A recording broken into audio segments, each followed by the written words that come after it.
Hadi bekerja sebagai seorang desainer grafis di sebuah perusahaan media yang besar.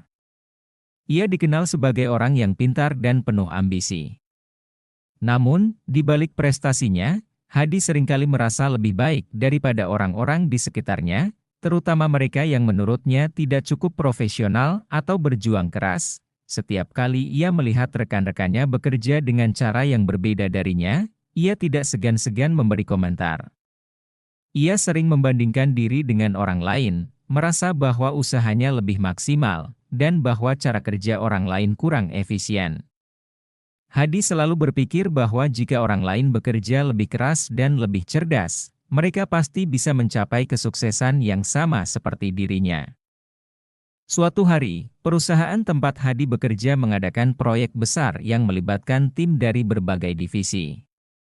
Tim ini dipimpin oleh seorang wanita bernama Dita, yang baru saja bergabung di perusahaan itu.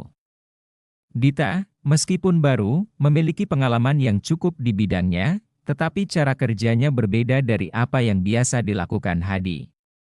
Dita seringkali memprioritaskan kolaborasi dan komunikasi yang terbuka dengan tim, sementara Hadi lebih memilih untuk bekerja sendiri dan cepat selesai dengan pekerjaannya. Hadi merasa bahwa Dita tidak bisa memimpin tim dengan baik.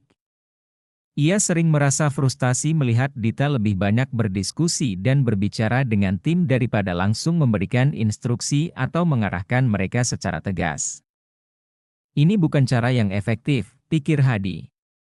Jika aku yang memimpin, pasti semuanya bisa lebih cepat selesai. Suatu sore, setelah rapat yang berlangsung lama, Hadi kembali ke mejanya dengan perasaan kesal. Ia merasa Dita terlalu banyak membuang waktu untuk berbicara tanpa hasil yang jelas. Ia pun mulai berbicara dengan rekan kerjanya yang lain, mengkritik gaya kepemimpinan Dita. Tidak tahu kenapa, Dita itu kayaknya terlalu santai. Dia tidak paham cara cepat mengerjakan sesuatu.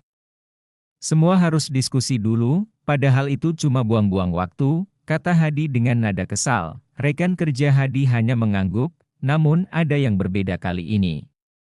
Mereka seolah tidak terlalu setuju dengan apa yang Hadi katakan, tetapi mereka tidak berani mengungkapkan pendapat mereka.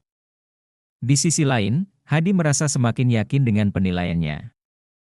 Namun, seminggu setelah itu, sesuatu yang tak terduga terjadi. Dita mengundang Hadi untuk bekerja sama dalam menyelesaikan proyek desain visual yang cukup rumit.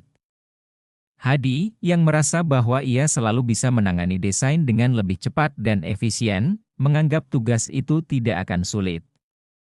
Ia merasa sedikit ragu akan cara kerja Dita, tapi ia tidak punya pilihan. Saat bekerja bersama, Hadi merasa Dita sangat berbeda dari apa yang ia bayangkan.